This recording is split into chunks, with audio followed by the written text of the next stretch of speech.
Abra sua Bíblia comigo na segunda carta de Paulo aos Coríntios, capítulo 5. Nós faremos a leitura dos versos 18 até o verso 21. 2 Coríntios, capítulo 5, 18 a 21. Esse texto diz o seguinte: Ora, tudo provém de Deus, que nos reconciliou consigo mesmo, por intermédio de Cristo, e nos deu o ministério da reconciliação. A saber que Deus estava em Cristo reconciliando consigo o mundo, não imputando aos homens as suas transgressões, e nos confiou a palavra da reconciliação. De sorte que somos embaixadores em nome de Cristo, como se Deus exortasse por nosso intermédio. Em nome de Cristo, pois, rogamos que vos reconcilieis com Deus. Aquele que não conheceu o pecado, ele o fez pecado por nós, para que nele fôssemos feito justiça de Deus. Amém. Eu quero tratar com vocês sobre 5 verdades fundamentais sobre esta doutrina gloriosa chamada reconciliação. Quando você pensa em reconciliação, vem à sua mente que o que estava outrora unido, pacificado, harmonizado, que isso foi rompido, que essa amizade foi quebrada, que esta relação de intimidade foi comprometida. E isso nos leva a entender o que o pecado produziu na raça humana. Deus nos criou, os nossos pais tinham plena comunhão com Deus, mas os nossos pais resolveram e decidiram pecar contra Deus. E abriu uma fissura na nossa relação com Deus. O pecado nos afastou de Deus. O pecado nos afastou uns dos outros. O pecado nos afastou de nós mesmos. O pecado nos fez rebelar contra o próprio ambiente em que vivemos. O pecado tornou-se a maior tragédia na vida humana, na história humana, na raça humana. Porque o pecado nos priva do maior bem, que é a comunhão com Deus.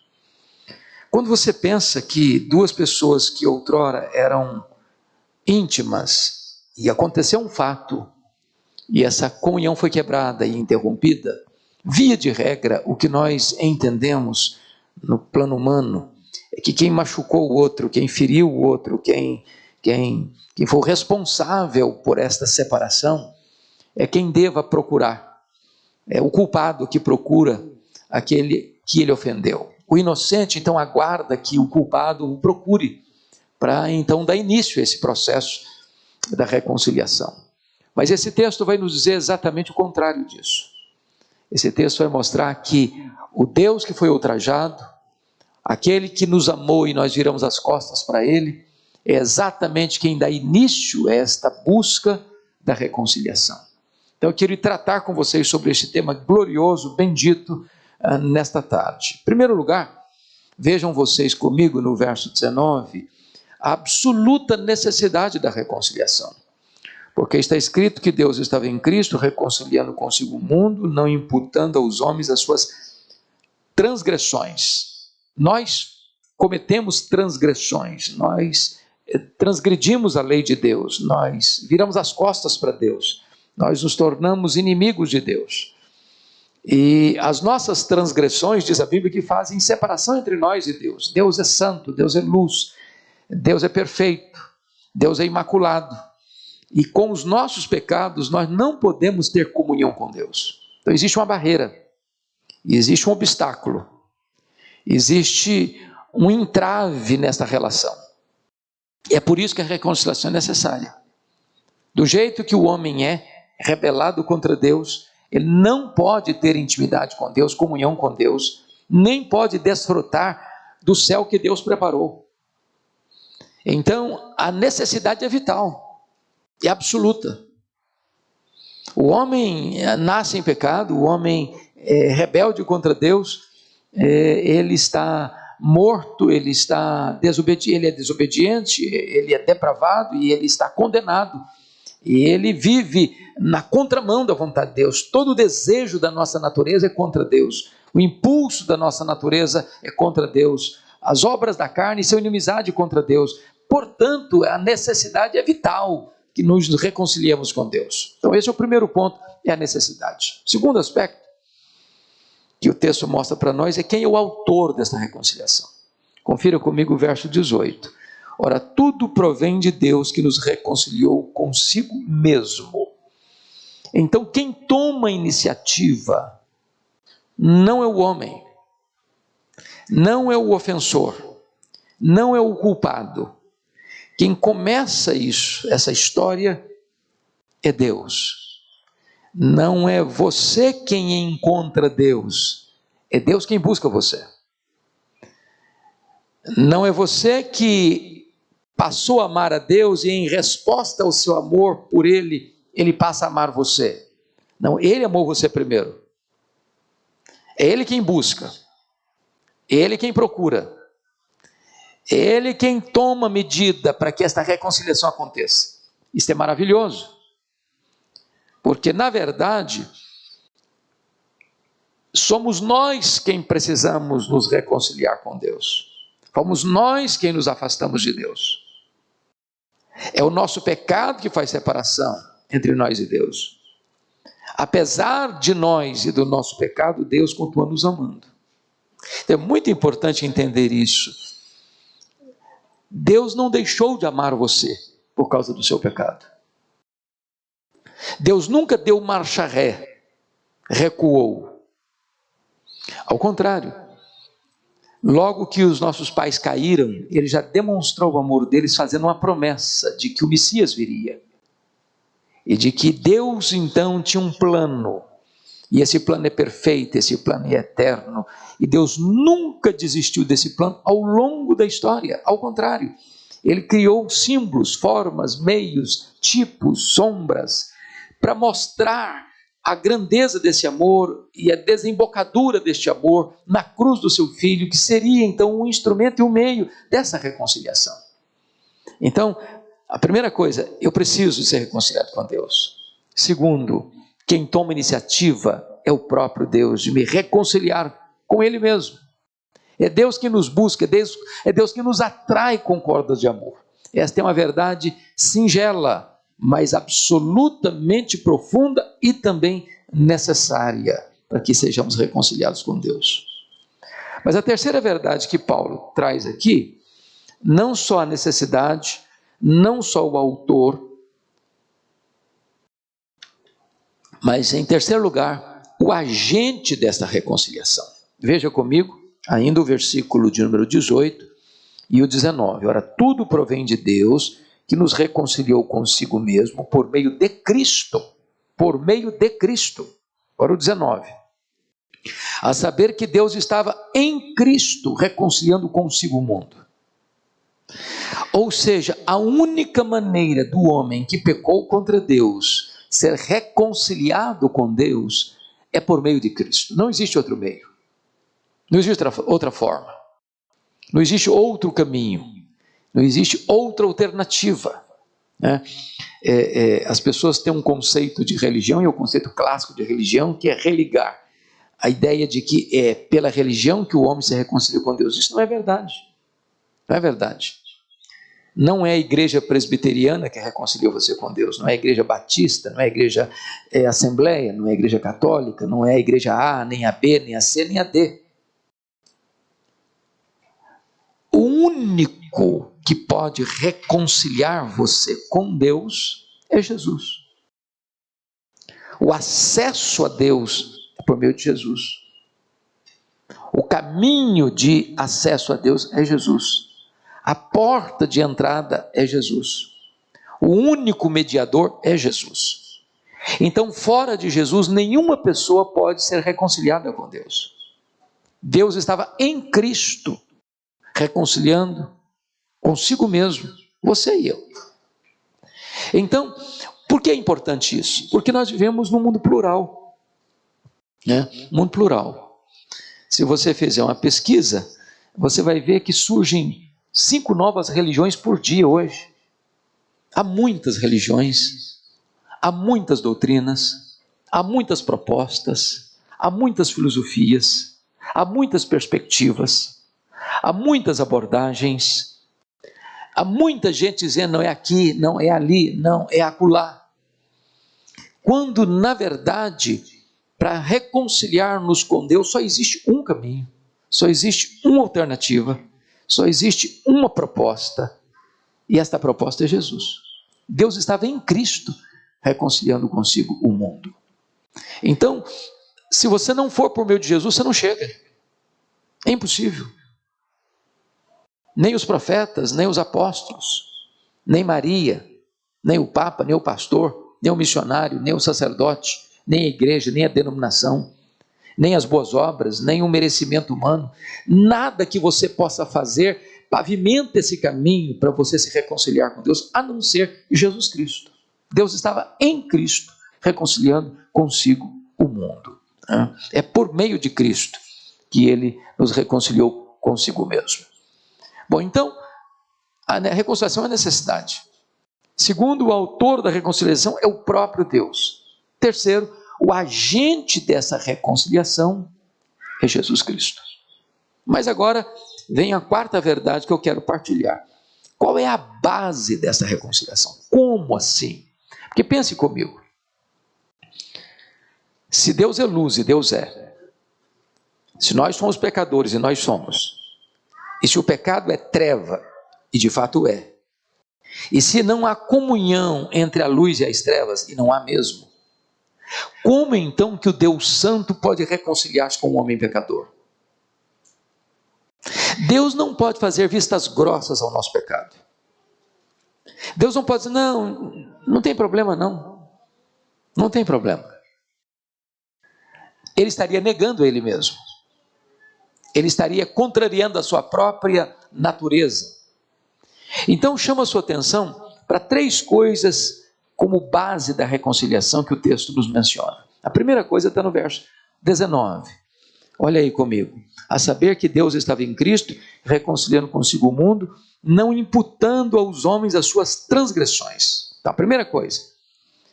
A palavra imputar significa colocar na conta de. Quando Deus foi me reconciliar com Ele mesmo, por meio de Jesus, a primeira coisa que Deus fez é que não colocou na minha conta a minha dívida. Talvez você pergunta, mas como assim? É que pecado na Bíblia também é chamado de dívida. É por isso que lá na oração que Jesus ensinou diz, Pai, perdoa-nos as nossas dívidas. O texto não diz perdoa as nossas dívidas, né? Às vezes a gente faz essa oração apressadamente, a gente diz, Senhor, Pai, perdoa as nossas dívidas. Não está escrito isso. Pai, perdoa-nos as nossas dívidas. Então pecado é dívida com Deus. Mas a pergunta é qual o tamanho dessa dívida?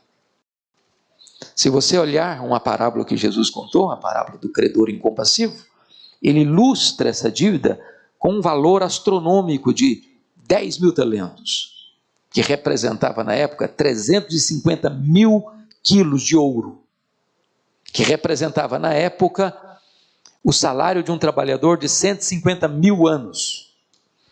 Em outras palavras, uma dívida impagável. Impagável. Então, a primeira coisa que Deus fez para reconciliar você com Ele é que Ele não botou na sua conta essa dívida. Porque se botasse na sua conta, você não conseguiria pagar. Ainda que você vivesse 150 mil anos. Impossível. Segunda coisa que Deus fez. Olha comigo o verso 21. Aquele que não conheceu o pecado, Ele o fez pecado por nós. Então, notemos que se Deus, primeiro, não põe a nossa dívida na nossa conta, Deus põe a nossa dívida na conta de quem? Porque Deus não pode passar por cima apenas. Não, esquece. Não, Deus é justo. E a Bíblia diz que a alma que pecar, esta morrerá. Deus não inocentará o culpado. Ele precisa ser consistente com Ele mesmo. Seu trono é trono de justiça. Então o que Deus fez? Deus pegou a minha dívida, a sua dívida, o meu pecado, o seu pecado, a minha transgressão, a sua transgressão, e coloca tudo isso na conta do seu filho. É o que está escrito em Isaías 53. Deus lançou sobre ele a iniquidade de todos nós. É por isso que naquele momento, Isaías, 700 anos antes, vislumbrou a cruz e disse que não havia beleza nele, nenhuma beleza nele. O nosso pecado foi colocado sobre ele. E naquele momento, o sol escondeu o rosto dele. Houve trevas ao meio-dia. Naquele momento, o próprio Pai o desamparou. Tem hora que, se você lê esse texto assim, apressadamente, diz, mas como o Pai pode amparar o seu filho, desamparar o seu filho? Se o próprio Pai havia dito que o filho era o seu deleite, seu prazer, é que naquele momento, a única maneira que Deus tem para reconciliar você com Ele mesmo era punir o seu pecado, era julgar o seu pecado. Como o salário do pecado é a morte, Deus então, para poupar você, Ele pega o seu pecado e lança sobre o seu filho. E naquele momento em que o nosso pecado foi colocado sobre o seu filho, ele foi feito pecado. Todo o nosso pecado estava lá. Diz Pedro que ele foi levando sobre o seu corpo no madeiro os nossos pecados. Naquele momento ele foi feito maldição. E quando ele foi feito pecado, a lei exigiu imediatamente a morte dele, porque o salário do pecado é a morte. E o pai golpeia o seu filho, para não golpear-nos a nós. Porque Isaías chega a dizer que agradou o pai moê-lo naquela cruz. Deus estava vindicando ali no seu filho a sua justiça, satisfazendo as exigências da lei que nós quebramos. E nesse momento então, o Senhor Jesus Cristo, que foi feito pecado, que levou sobre si o nosso pecado, ele quita essa dívida. Vocês se lembram que a penúltima palavra de Jesus na cruz foi esta: está consumado. E esta palavra significa está pago. Aquele que crê em mim não deve mais nada, porque ali Jesus quita a nossa dívida, paga a nossa dívida, rasga o escrito de dívida que era contra nós e encrava-o na cruz. Essa dívida que você e eu não conseguimos pagar, foi paga completamente. Completamente. Mas aí vem uma terceira transação no texto, que está também no verso 21, confira comigo. Está escrito o seguinte: aquele que não conheceu o pecado, ele o fez pecado por nós, para que nele fôssemos feito justiça de Deus. Agora o que Deus fez? Deus que transferiu o nosso pecado para o seu filho e puniu no seu filho o nosso pecado. Agora pega a justiça do seu filho e transfere para nós. Usando a questão da linguagem da dívida, é como se não apenas a minha dívida impagável estivesse completamente quitada, e foi mesmo. Agora Deus faz uma transferência e coloca na minha conta, no meu saldo, lá no banco do trono de Deus, da justiça divina, o infinito depósito de toda a justiça do seu filho. É como se Deus, ao puxar a sua ficha no tribunal do céu, não encontrasse mais lá culpado, mas encontrasse lá justificado. E mais, não apenas você não tem mais dívida, mas você tem um saldo infinito. Toda a justiça do seu filho está depositada na sua conta. De tal forma que agora a reconciliação não é apenas um desejo, é uma possibilidade, porque não tem mais obstáculo, Não tem mais barreira. Esse muro foi quebrado. Essa muralha foi destruída. Agora o caminho foi aberto. Agora a estrada foi pavimentada. E você pode então ser reconciliado com Deus.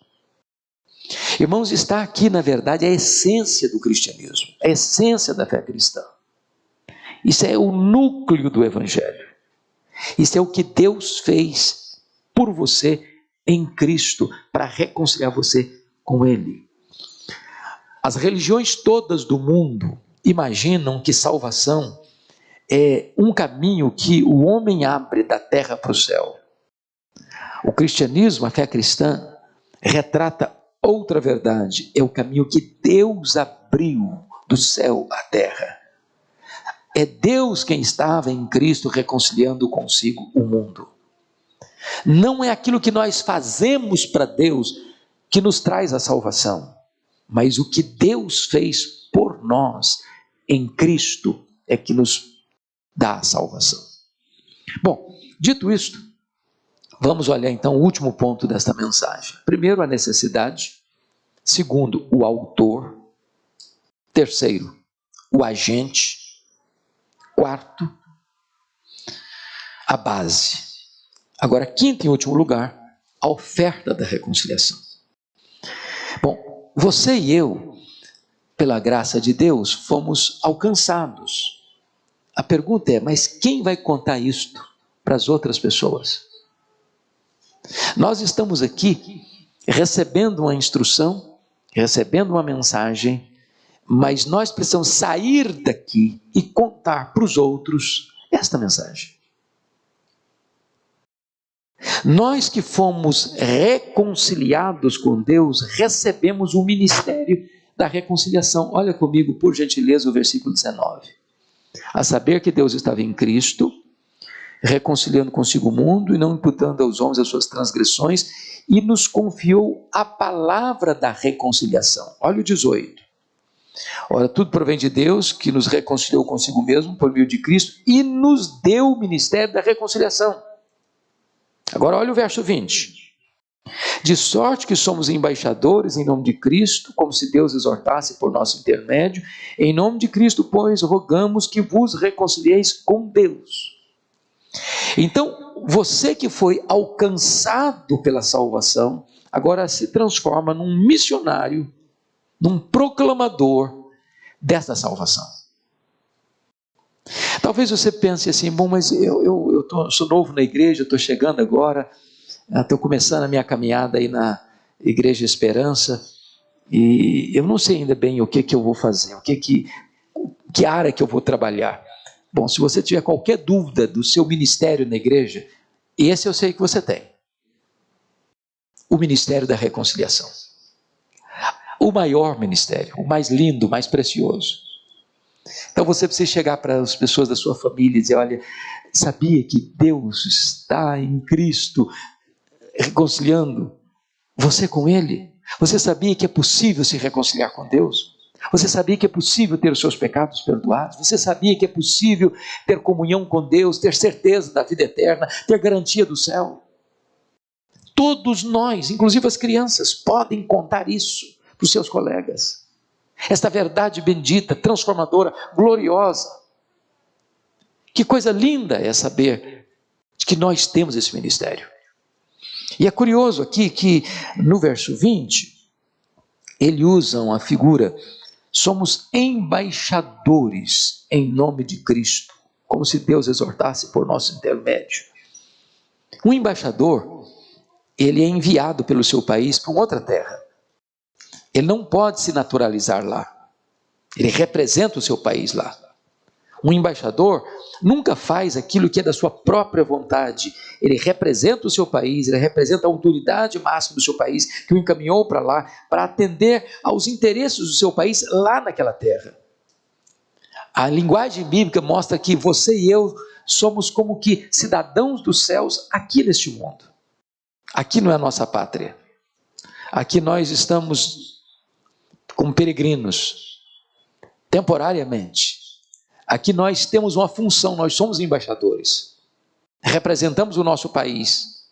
representamos o nosso Senhor. E nós viemos aqui, estamos aqui, porque temos uma mensagem, um ministério. E este ministério é rogar às pessoas que elas se reconciliem com Deus. Eu gosto dessa questão do apelo, porque notem vocês no verso 20, que está escrito o seguinte: de sorte que somos embaixadores em nome de Cristo, como se Deus exortasse por nosso intermédio. Quando você fala de Jesus para alguém, você não está falando de você mesmo, de iniciativa sua, ou com autoridade sua, ou em seu próprio nome. Você está falando em nome do próprio Deus. Você é um agente, você é um instrumento, você é um canal. É Deus que está falando através de você. E de que forma? Ele diz assim: em nome de Cristo, pois, rogamos que vos reconcilieis com Deus. Não é que ela fala assim: se você porventura não for se sentir muito ofendido, se não for muito assim, delicado da minha parte, se você não ficar constrangido, se você não se sentir assim preocupado com a minha fala, quem sabe você pensa e diz: não é assim não. É você chegar para a pessoa, olhar nos olhos dela e dizer: eu rogo a você que você se reconcilie com Deus. É a maior necessidade da pessoa. Ela está indo para o inferno. Ela está nas trevas. Ela está cativa. Ela está prisioneira. Ela está vivendo uma vida na contramão da vontade de Deus, e você chega com esse senso de urgência, com a autoridade daquele que delega a você essa função, e você diz: eu rogo a você, em nome de Jesus, que você se reconcilie com Deus. Bom, se você percebeu comigo, no capítulo 6, no verso 1 e 2, na conclusão desse assunto, tem dois perigos que precisam ser evitados, e eu termino aqui. E ele diz: e nós, na qualidade de cooperadores com Deus, também vos exortamos a que não recebais em vão a graça de Deus. Que perigo é receber em vão a graça de Deus? Que perigo é você conhecer o Evangelho e não abraçá-lo? De você ser informado do que Deus fez por você, e apesar disso, fechar o seu coração. É muito perigoso. Quando você ouve o Evangelho, necessariamente o Evangelho exige de você uma decisão, uma resposta. Uma resposta.